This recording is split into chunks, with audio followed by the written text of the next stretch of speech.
Hey, what's up guys, Rip here. So today we're going to look at another very satisfying round of content creators attempting to cancel Hololive members just to see that effort blow up in their own face. So we're going to start off with Nerissa Ravencroft, who of course is a member of Hololive English Advent. Recently she made this tweet, a very innocuous one you see a lot of Hololive members make, saying, "English lyricists, both covers and originals, shill your work for me," of course directing people to share their art in the replies. Now, this is something we've seen other Hololive members do, and it is a very good opportunity, especially for smaller artists, to show their work, because threads like this will get a lot of attention, and it's a good way to share your work in a space like this, and of course, maybe get the opportunity to work with Hololive. Now, you saw plenty of people shilling their art, their music in the replies, doing everything they're supposed to do, getting attention for their work. However, there was this reply right here that would draw a lot of attention.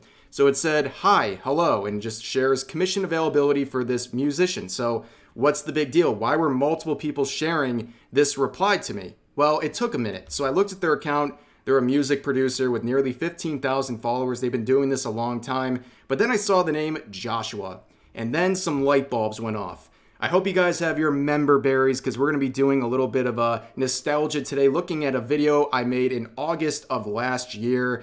This is a funny story to tell. I'm glad I can tell it again because it's relevant to today's story. So you can see this old title here. They tried to cancel Hololive and it backfired spectacularly. Basically, a musician tried to cancel the Fuwamoco twins from Hololive, and eventually Mori would respond with a non-response, and I'll explain why. So it began, like I said, with the Fuwamoco twins, who of course are also members of Hololive English Advent, just like Nerissa.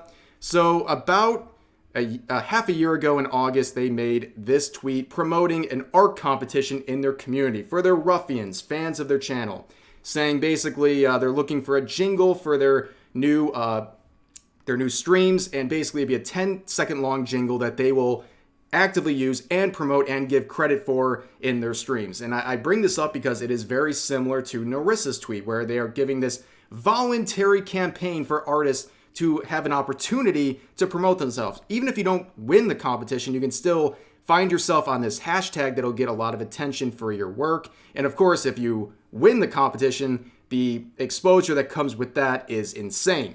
But here we have Joshua, yes, the musician from just a minute ago, making this quote retweet with over 300 likes, trying to cancel the Fuwamoco twins back in August, saying, "Can't stand seeing big accounts like this fish for art, music, etc. from fans to be used free of charge. You have the money, pay a composer directly, or at the very least, pay the winner a license fee. Credit them for its use while you're at it." Well, first of all, they're definitely going to credit. That's like the whole purpose here.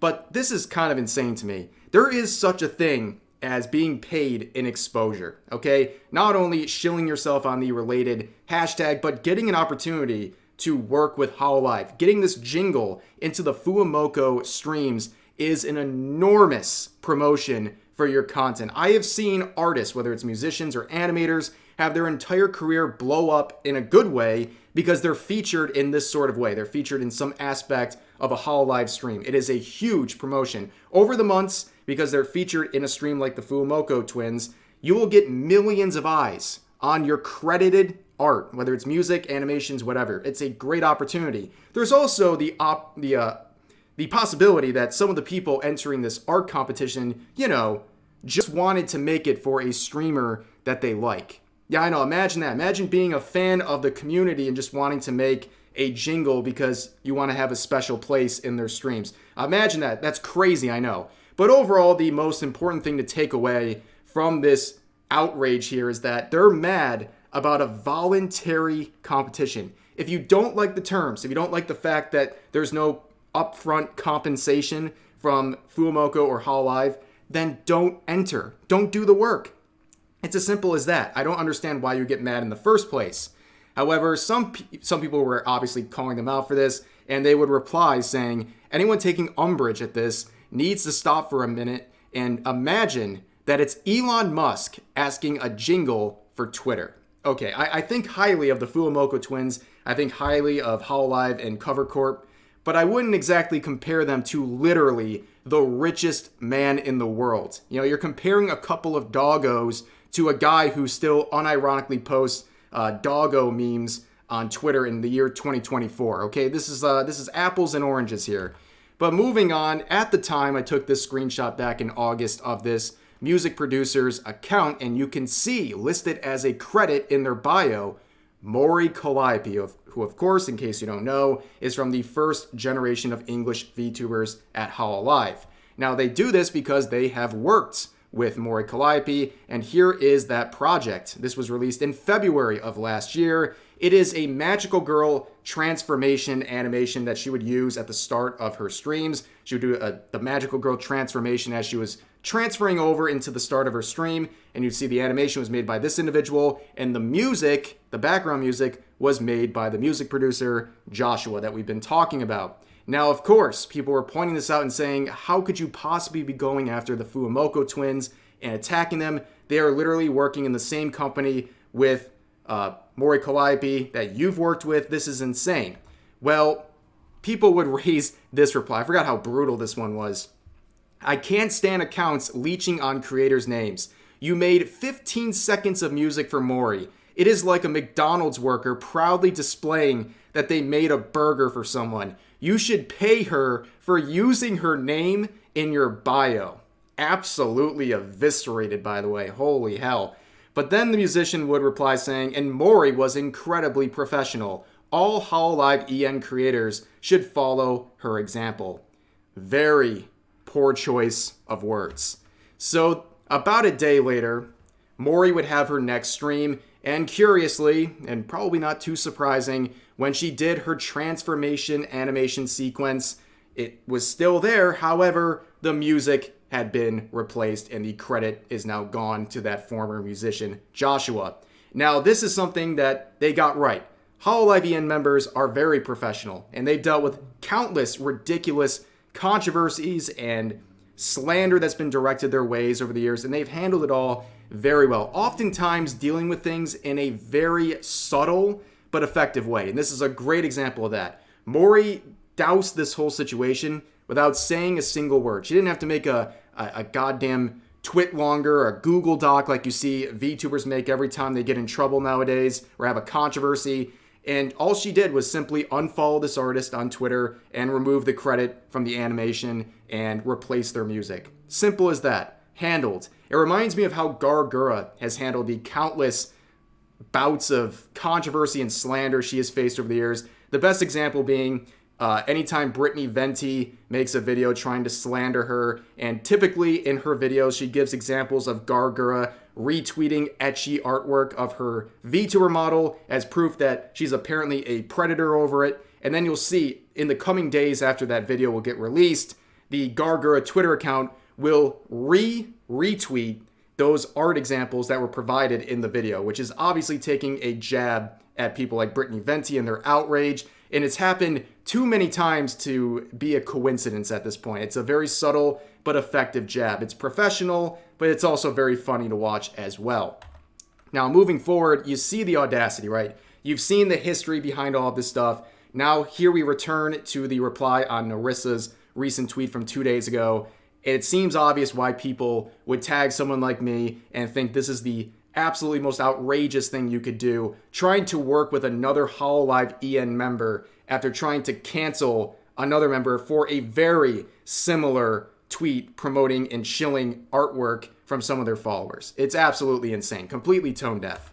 But now we're going to move on to another member of Hololive, this time Suisei. Now, she was trending over the past couple of days for a lot of good reasons, because she is doing currently a collaboration with the Idolmaster Cinderella Girls Starlight game, Starlight stage, and this is a very big collab. It's not just Suisei, it's a lot of other Hololive members, and you can see some of the posts promoting Suisei alongside other characters from this franchise, and you can see her official gacha card right here, looking very good, some clean art, pretty much expected from this sort of a collaboration between really respected companies.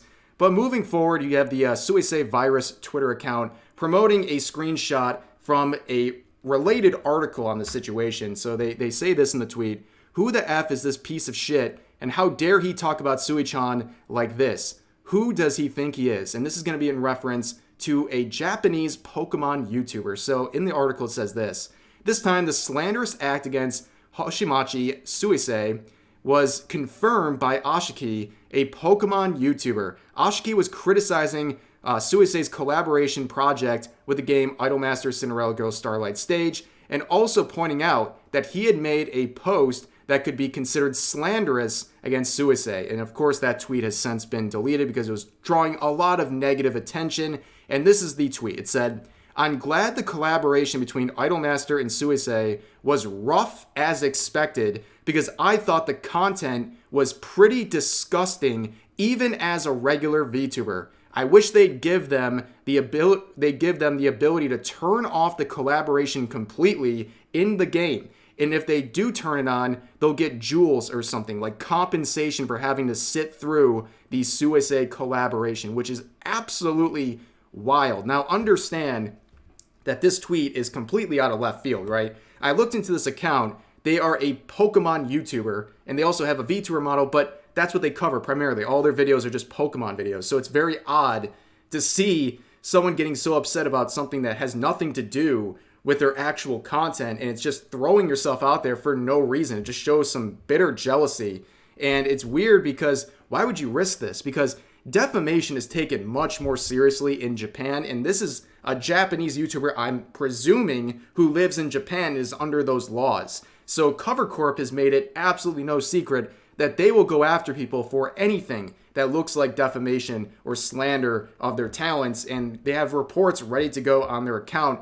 They do not mess around with this stuff. I have no idea why this person took this risk by trying to attack this event, because at the end of the day, if you're Cover Corp, you look at tweets like that and say, yeah, they are a larger YouTuber making a tweet that's basically saying our event is a failure and deserves to be a failure, and also that basically this whole thing shouldn't have been included in the game, and it's a disgrace and it's disgusting. It's not very good. It's clearly something that could hurt some of the success of the game if you want to really take it to that extreme. But that's just something that you have to deal with when you're in Japan. The defamation laws are very, very serious, and that's something we've seen people like Legal Mindset talk about, where they do not play around with that stuff.